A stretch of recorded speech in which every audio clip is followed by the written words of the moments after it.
And we were going into the closing session. That doesn't mean that everybody's going away necessarily. And this closing session is really just an opportunity for us to talk about what's next in terms of building the next system teach-ins.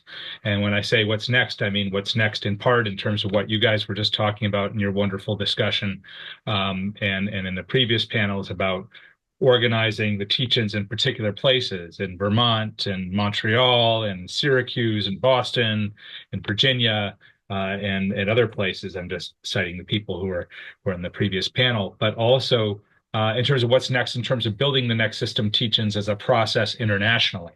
And want to make sure that when I said at various points earlier in the convergence that there was an invitation extended, that people understood that that invitation was to you, as Garl Perovitz would have said if he were with us today, that the person I'm speaking to is the person sitting in your seat. And so there is an invitation to become involved with the organizing of the next system teach-ins. And I just want to give you a little bit of sense before I open it up to questions and discussion about how to build this process and how to achieve that the ambitious goals and maybe even exceed them that we've put on the website and we put out in the communications about the next system teach-ins, um, to to sort of let you know where we've come from so far in terms of the history of this process. So I'll just say a little bit about that, because we're obviously not starting. This isn't a starting point. This is a step along the way. As I mentioned earlier, there was a small pilot round of teach-ins that took place in 2016. And there were a number of campuses that had some larger events, and then there were a number that had smaller ones. The largest of those teach-ins took place at University of California, Santa Barbara, with several thousand people participating.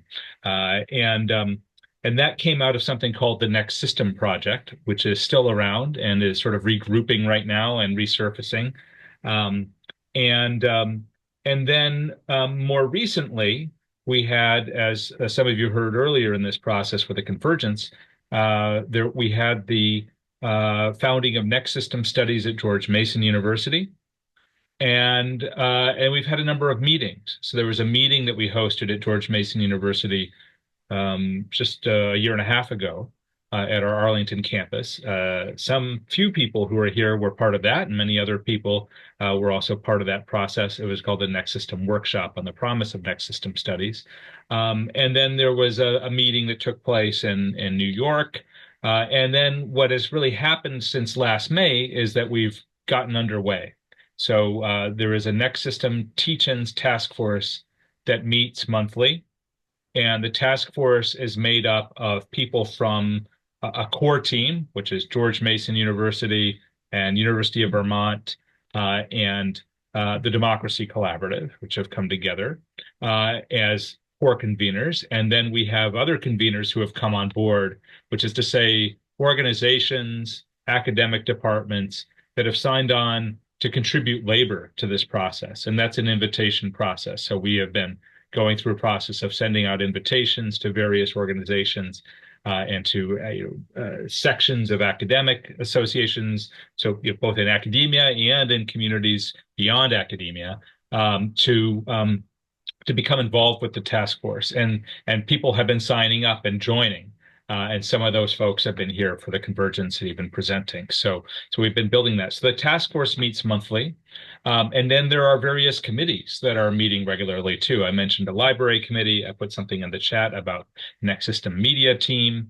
There is a whole team of people working on outreach and a very significant outreach program that's going on. And we're reaching out to hundreds of organizations and associations and university centers to become involved in this process. So that's basically where things stand at the moment. And there's, as I said when I started just now, we have the opportunity to build this in a significant way.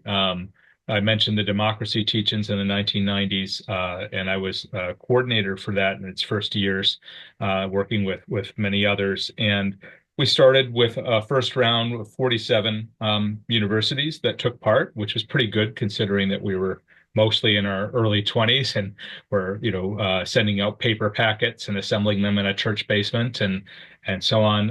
And with each round of teach-ins, it got bigger and bigger to the point at which we estimated about 250,000 people took part in the largest round of Next System teach-ins, and that was the one that preceded the Seattle protests against the World Trade Organization in 1999. So how can we get there? What is it going to take? And so I just want to open it up right now. You can just raise your hand, or that would probably be the easiest way for us to get a little discussion going and just create a space for people to ask questions about how to get involved, what's happening, what issues have we run into, what opportunities do we see to make offers if you'd like to offer to become more involved. And let's see what we have.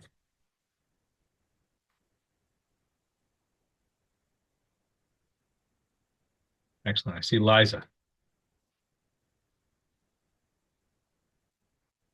Sorry, Ben. That That's was good. No, don't be sorry. Oh, I'm glad. Yeah. Oh, that was a mistake. I see. I mean, there are some questions that were raised. I'm curious, for this, we had a very sort of US plus Canada presence and a number of people from Australia who were able to join us. But we really do want to build this teach-in process internationally. And Daisy, you spoke to this in terms of being aware of next system work that's happening in ways that might not be recognizable if we're not looking for it. That's something that I think is a place where we can put a lot of energy and maybe things will take off in that way. I don't know if there are thoughts about building this as an international process or not. I was very, very inspired by I don't remember, sorry, I'm so bad for names. The coalition, the research group that had a conference, the conference yesterday about solidarity. They were mapping solidarity in different parts of the United States. That's amazing. I mean, I wonder, and this is where, again, like I come back to the point of AI being useful, because I wonder if there's a way that we could do that also within the new system project, like something, develop a software of getting someone who help us to finance and create a software who can track different new systems in different parts of the world as if we were mapping them. I don't know. I think that would take us to places, powerful, empowering places, especially for local communities. They're waiting to be not only recognized, because I think this goes beyond recognition, but would be able to also use those technologies or resources to work on their own local processes. That includes justice, reparation, and food sovereignty, and so many others. So I just wonder if we have the resources to do that, to build that capacity. Do we have wins? Do we have capacity? I don't know. It's just a provocative question, but I was very inspired for that mapping solidarity research initiative. It was amazing. Yeah. Yeah, absolutely. Yeah, I see Amy's comment here. I really like the idea of making new systems visible through mapping. And that's something that I know that, we had been introduced in the last task force meeting was sort of matching the library, the work of building a library of resources to a kind of mapping or even an atlas, to keep in mind the globality of the work. And that's something that where there's a conversation that will be happening between that team and the media team, which is not just media in the sense of traditional media, but media technology, digital technology, around where we can go. And I made a mention in the comments about the use of Decidim. So that's something that we are trying out. Decidim is not, to my knowledge, making use of AI or AGI at this point, but it could be certainly integrated with some tools there. But Decidim is participatory planning and governance software that was developed by the people of Barcelona and is used all over the world. And so we're looking into sort of building that into the technology that's offered. So I think there's a lot of possibilities there, but you said the word resources twice, and that's something that is very much needed. There's and so I think this convergence will help us with getting resources to where we need them, so that we can build up to. Yeah. Others, their thoughts, their questions, comment. Yes, thank you. Matt says that we're friendly people. Fabian, great to see you.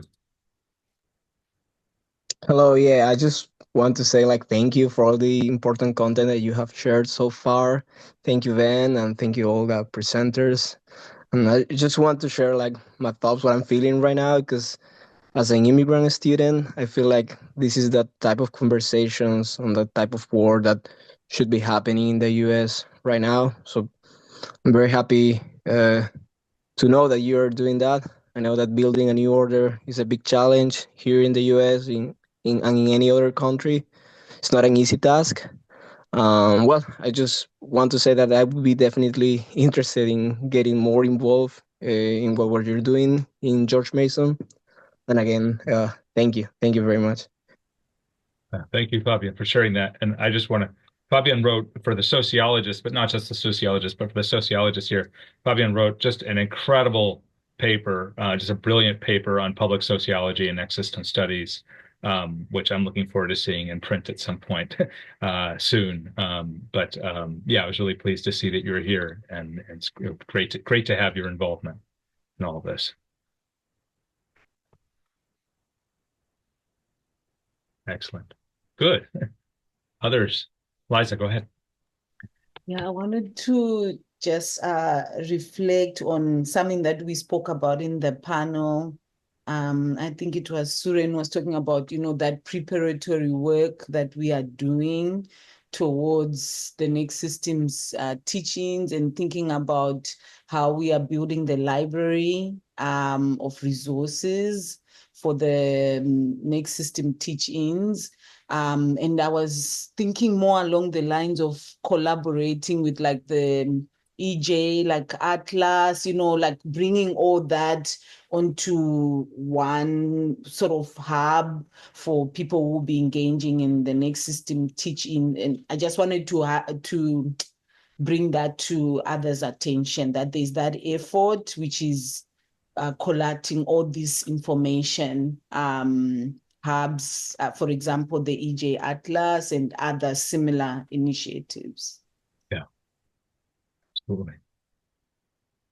Helping people to find what has already been made available. Yeah, that's great. Thank you. Greg, go ahead. Let's bring Greg in if somebody can give Greg speaking privileges. There we go.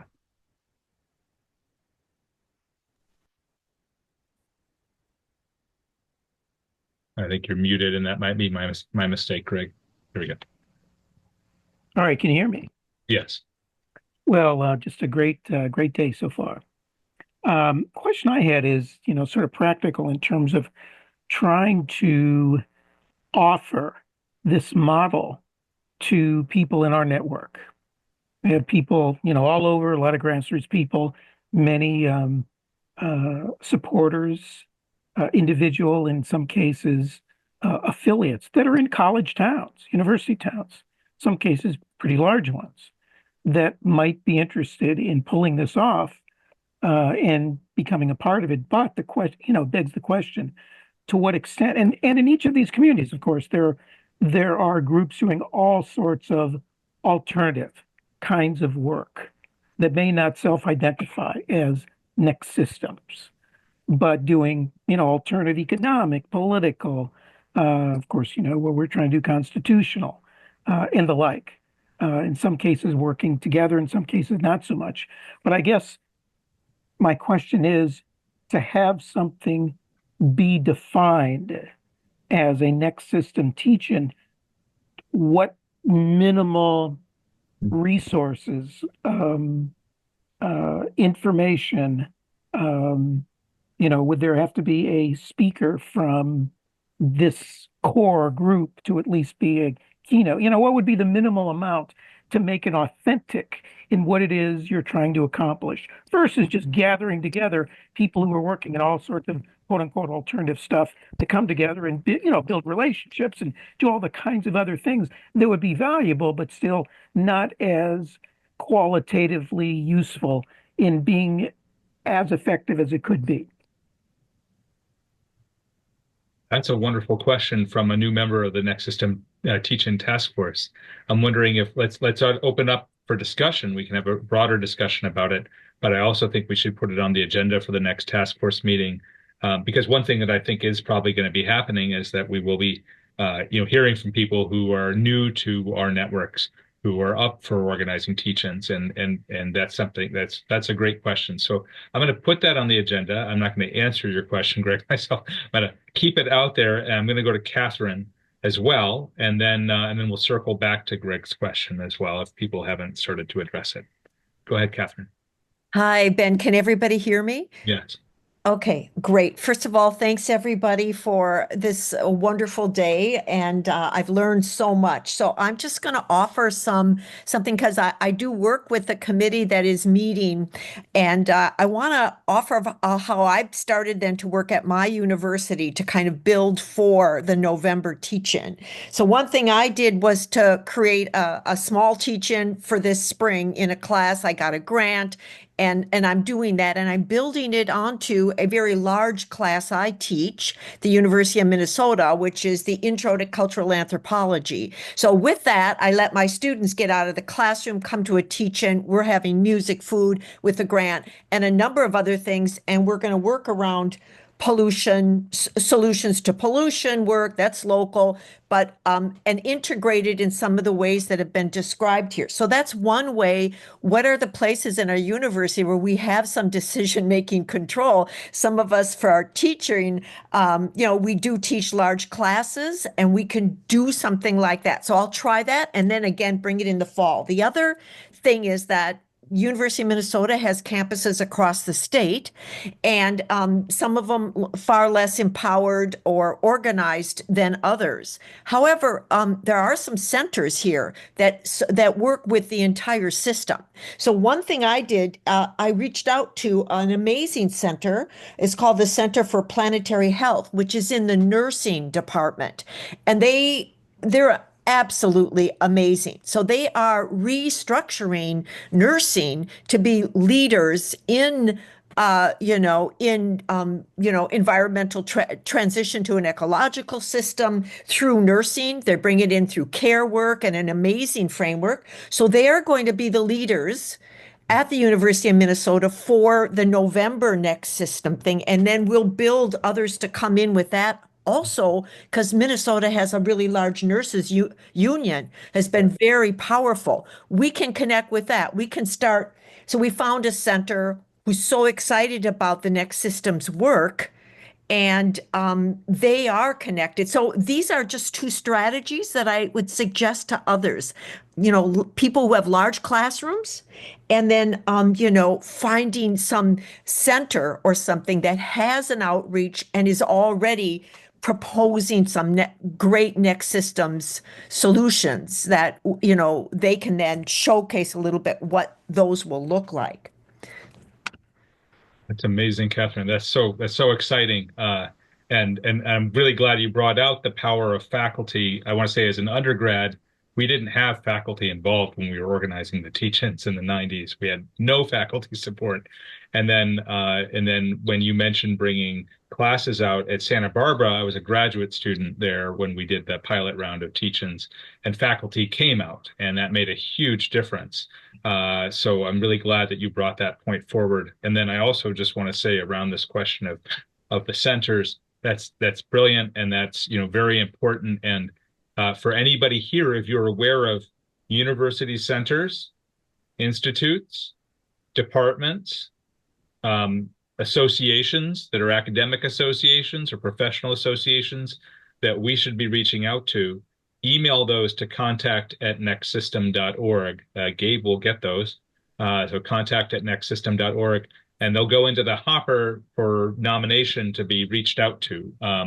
And then also specifically on this thing around the nurses union in Minnesota. I know that's, I think, the second strongest sort of geographically sort of region of National Nurses United, I believe, and NNU. So one thing you may end up doing, Catherine, is that through what your approach, you may help us to be able to make a good appeal to NNU to get involved. And you know, there are a lot of us have ties to that union, but if their members in Minnesota are involved, then that will make it a lot easier to convince the national leadership, and then that will make a huge difference elsewhere. So you can, it's the organizing process. It's the organizing process that we can see going on here. So it's just brilliant. Other thoughts about what Greg raised in terms of how wide open, how much sort of a particular kind of curriculum do we want to try to offer or insist on? You know, how do we handle that? And also Catherine's thoughts or other things. Open stack. Just raise your hand with a virtual hand. Gabe, go ahead. Yeah, so I have some thoughts with the question that Greg posed, you know, that tension between the sort of like ideological academic rigor versus, you know, freedom for these individual teachings to explore issues in ways that are that make sense to them. I don't know if I necessarily have an answer to that. I think it's going to look different for every place, but I will say it's definitely working with the next system teachings. The spirit of these teachings is of each of these, you know, what's the word for when things are all happening at the same time? It's like convert, I don't know the word, but when all these things are happening at the same time, I think it's very much in the spirit of these teachings that they have the freedom to choose their own sort of path. We want to have a curriculum, obviously, but we need to recognize that each local area has their own issues and approaches them in their own ways. Coinciding, yeah. Thank you. Thanks, Gabe. Others. One thing I'll point out is that there are actually multiple parallel processes that are going on at the same time. I mean, there are probably 7 or 8 next system processes that are happening, and this is only the most visible one at the moment. So there's the Next System Teach-Ins, and then there's the Next System Studies Association Initiative, which we're building alongside of it. And this is just also something to offer to people who are here, who are new to this, which is that we're not founding a Next System Studies Association out of George Mason University. We're doing a lot of work. We're not founding it out of George Mason University and University of Vermont or UVM and us and, you know, a few other institutions that are, you know, but we are building capacity and relationships and networks. So we have a goal of getting representatives, not elected representatives, but people who we've invited from 200 institutions to serve on a Next System Studies Association Initiative Coordinating Committee. And once we hit that target, then we will begin planning a founding meeting for Next System Studies. So that's another thing that you could become involved with, helping us to build that, becoming involved with that. If you are, it's really probably best for people who are longer term faculty, graduate students, or staff, you know, at institutions who will be around for a while to help with that process. So the reason why I say this, and then there are other things going on too, but the reason why I say that and point that out is that that, as you were saying, Gabe, you know, the teach-in process can be something that is very sort of inclusive, and we offer some resources and some roadmaps and things to people, but it can be a process that's fairly inclusive, and we can give people some examples of what we think are best, you know, best models, best approaches. But then there's also the field, and even that will be very expansive and inclusive, but it may be a little bit less so, and it will be, you know, maybe a little bit more serious. So yeah, there's lots of different opportunities. Yeah. Excellent. Thank you for the comments. Any other thoughts or questions? Well, I just want to say congratulations. I'm not going to say thank you. I'm going to say congratulations to everybody here for everything that you've achieved, everything you've brought to the table, you've had to offer, the connections, the insights, the experience, the passion, the critical spirit over the last 2 days. It's been fairly intense convergence, it turned out. I think that, many people will be out in the streets this weekend and will be out doing organizing, or they'll be protesting, or they'll be taking care of people. People are obviously, have been dealing with a lot these past months. But one thing that I'm noticing in the tone of our conversations in the last day and a half is that I'm noticing hope. I'm noticing a sense of community and solidarity. And I'm noticing a lot of collective courage, to borrow from Jessica Gordon Nemhart's book. So thank you for finding that, and I hope everybody keeps it and builds it, and look forward to seeing you all as we continue to grow together.